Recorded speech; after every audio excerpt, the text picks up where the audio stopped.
GT എഡ്യൂക്കേഷന്റെ ഒരു പുതിയ വീഡിയോയിലേക്ക് എല്ലാവർക്കും സ്വാഗതം. ബാലൻസിങ് ഓഫ് കെമിക്കൽ ഇക്വേഷൻ ആണ് നമ്മൾ പറയുന്നത്. വളരെ സിമ്പിൾ ആയിട്ടുള്ള ബാലൻസിങ് ആണ് നമ്മളിന്ന് പറയുന്നത്.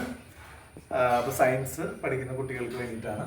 ഇപ്പോൾ H2+O2 ഇപ്പോൾ കെമിസ്ട്രി ആണ് ഇത് വരുന്നത്. ചെറിയ ക്ലാസ്സുകളിൽ മൊത്തം സയൻസിലാണ് ഫിസിക്സ്, കെമിസ്ട്രി, ബയോളജി വരുന്നത്. 8ാം ക്ലാസ് തൊട്ട് ഫിസിക്സ്, കെമിസ്ട്രി, ബയോളജി ആയിട്ട് മാറും സയൻസ്. ഓക്കെ, H2+O2 എന്ന് പറയുന്നത് രണ്ട് ഹൈഡ്രജൻ ആറ്റവും രണ്ട് ഓക്സിജൻ ആറ്റവും കൂടി കമ്പൈൻ ചെയ്യണം. അപ്പോഴാണ് നമുക്ക് വാട്ടർ കിട്ടുക. അപ്പൊ നമുക്കറിയാം, നമുക്ക് ഇങ്ങനെ കിട്ടുന്ന വാട്ടറിന്റെ കെമിക്കൽ ഫോർമുല എന്താണ്? H2O ആണ്. അപ്പൊ ഈ ഇക്വേഷൻ ബാലൻസ്ഡ് ആണോ എന്ന് വെച്ച് കഴിഞ്ഞാൽ നോക്കി, ഇവിടെ രണ്ട് ഹൈഡ്രജൻ ഉണ്ട്, ഇവിടെ രണ്ട് ഹൈഡ്രജൻ ഉണ്ട്. അപ്പൊ അത് കറക്റ്റ് ആണ്. ഇവിടെ രണ്ട് ഓക്സിജൻ ആണുള്ളത്, ഇവിടെ ഒരു ഓക്സിജൻ മാത്രമേ ഉള്ളൂ. അപ്പൊ ഈ ഇക്വേഷൻ ബാലൻസ്ഡ് ആണ്. അപ്പൊ ഇതിനെങ്ങനെ ബാലൻസ് ചെയ്യാം? ഇവിടെ രണ്ട് ഓക്സിജൻ ഉള്ളതിന് ഇവിടെ രണ്ട് ഓക്സിജൻ, അപ്പൊ നമ്മളിവിടെ 2 ഇട്ട് കൊടുക്കുക. അപ്പൊ എന്തായി? ഇവിടെ രണ്ട് ഓക്സിജൻ വന്നു, പക്ഷെ എന്തായി?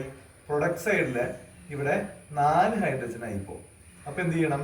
അപ്പൊ റിയാക്ടൻറ്റ് സൈഡ്, അതായത് ഇതിന്റെ ലെഫ്റ്റ് സൈഡിലും 4 ഹൈഡ്രജൻ ആണ്, അപ്പൊ നമ്മൾ 2 ഇട്ട് കൊടുക്കണം. അപ്പൊ ഇതാണ് അപ്പൊ നമ്മൾ വാട്ടർ ഫോം ചെയ്യുന്ന equation. 2H2O2 leads to 2H2O. ഇങ്ങനെയാണ് നമ്മൾ ഏറ്റവും സിമ്പിൾ ആയിട്ട് ഒരു കെമിക്കൽ ഇക്വേഷൻ ബാലൻസ് ചെയ്യുക. ഹൈഡ്രജനും ഓക്സിജൻ ചേർന്ന് വാട്ടർ ഉണ്ടാവും എന്ന് പറയുന്ന ആ കെമിക്കൽ റിയാക്ഷന്റെ ബാലൻസ്ഡ് റിയാക്ഷൻ, ബാലൻസ്ഡ് ഇക്വേഷൻ ഇങ്ങനെയാണ് വരിക. ഇക്വേഷൻ നമ്മൾ water, oxygen, methane, oxygen combine ചെയ്ത് കാർബൺ ഡൈ ഓക്സൈഡും വാട്ടർ ഉണ്ടാവും. അപ്പൊ നമ്മൾ ശ്രദ്ധിക്കേണ്ട ഒരു കാര്യം, 8ാം ക്ലാസ് മുതൽ എനിക്ക് തോന്നുന്നത് അത് ചെറിയ ക്ലാസ് തൊട്ട് കെമിസ്ട്രിയിലെ എല്ലാ ഇയറിലും ഉള്ളൊരു ചോദ്യമാണ്. +1 +2 ഉള്ളൊരു കാര്യമാണ്. മീഥേൻ കമ്പസ്റ്റൻ ചെയ്യുമ്പോൾ, അപ്പൊ കമ്പസ്റ്റൻ ചെയ്യാൻ കമ്പഷൻ ഉണ്ടാവുക എന്ന് പറയുമ്പോൾ അത് ഓക്സിജനായിട്ട് റിയാക്ട് ചെയ്യുമ്പോഴാണ് ഒരു ഇത് കത്താനായിട്ട് തുടങ്ങും. അപ്പൊ മീഥേൻ ഓക്സിജനുമായിട്ട് റിയാക്ട് ചെയ്ത് കമ്പസ്റ്റൻ ചെയ്യുമ്പോൾ ഉണ്ടാകുന്ന ബൈ പ്രൊഡക്റ്റ് എന്ന് പറയുന്നത് കാർബൺ ഡൈ ഓക്സൈഡും വാട്ടറുമാണ്.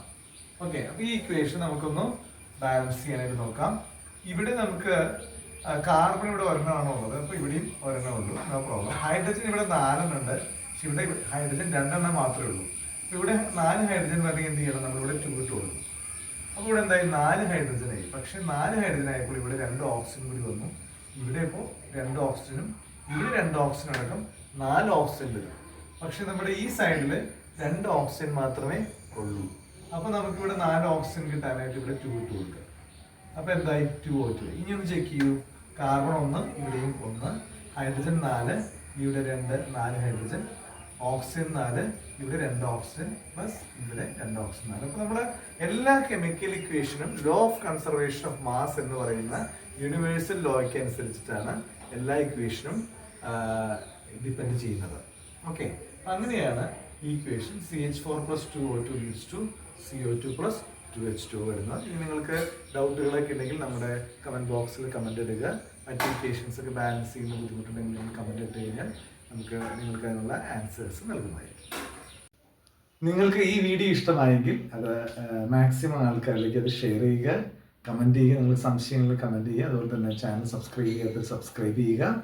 അപ്പോൾ ഏത് പ്രായക്കാർക്കും, പഠിക്കാൻ താല്പര്യമുള്ള ഏത് പ്രായക്കാർക്കും ഉപകാരപ്രദമായ ചെറിയ ചെറിയ വീഡിയോകളാണ് നമ്മുടെ ഈ ചാനൽ വരുന്നത്.